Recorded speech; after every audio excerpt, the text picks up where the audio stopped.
भगवान का भजन कर जा। तो व्यास जी उसी दिन शास्त्रार्थ छोड़ा और उसी रात्रि में वृंदावन पहुंचे।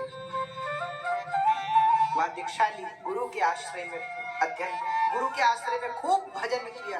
और आप जानते हैं उस समय काल में हरे राम व्यास जी के 51 राजा शिष्य थे।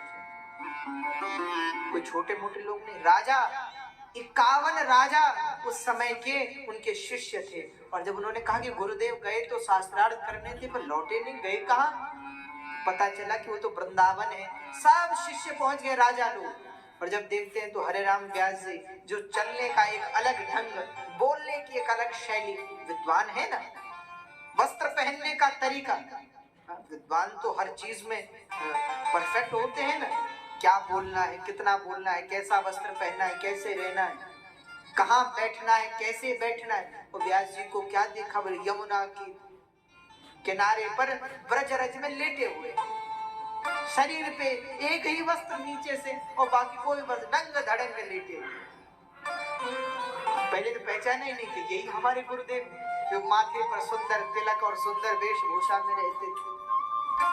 जगह में गुरुदेव हम आपके शिष्य हैं, आप यहाँ कैसे, चलो ओरछा वापस चलो। बोले नहीं भैया अब नहीं आएंगे, अब यहीं रहेंगे। अब गुरुदेव से तो जिद भी नहीं कर सकते ना, जबरदस्ती कैसे करें, गुरु हैं। तो बोले अगर हमारे गुरु नहीं मानेंगे तो इनके गुरु के पास हम जाएंगे। तो व्यास जी के गुरुदेव के पास पहुंचे, बोले महाराज हमारे गुरुदेव हैं, हमारा भी तो कल्याण सोचिए, इनको वापस ओरछा भेज दीजिए। तो उनके प्रेम को देखकर, उनके समर्पण को देखकर व्यास जी के जो गुरुदेव थे उन्होंने व्यास जी को बुलाया। एक शिष्य के हाथों शिष्य से कहलवा दिया, बोले व्यास जी को कहना तैयारी कर लो, ओरछा जाना है और हमसे मिल के जाना। ठीक है महाराज। व्यास जी आए तैयार होकर के, और जब वापस आए पूरे तो तैयार थे, पर जब गुरुदेव ने देखा तो खूब हंसे, क्योंकि मुख पे काली पोती हुई थी, काला रंग पूरे मुख पे। तो गुरुदेव ने देखा ये क्या वेश बना रखा है, पूछा। व्यास जी बोले महाराज बड़े पुण्यों से, बड़े भक्ति से, बड़ी कृपा से ये ब्रजवास मिला, और गुरु ने आज्ञा कर दिया निकल जाओ, तो हम तो कलंकित हो गए, इसलिए मुख काला कर लिया। तो उनकी निष्ठा, उनका प्रेम देख करके गुरुदेव ने कहा भैया तू वृंदावन छोड़कर मत जा, यहीं रह। तो एक ज्ञानी जो विश्व का सबसे बड़ा ज्ञानी, और वो इतना भावुक, इतना प्रेमी, इतना रसिक हो गया।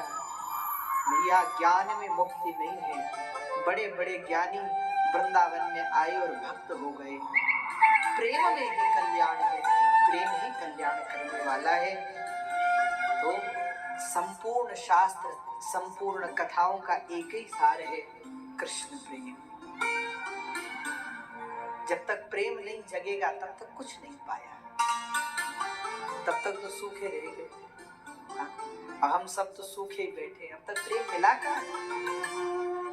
प्रेम मिल जाए तब तो दूसरी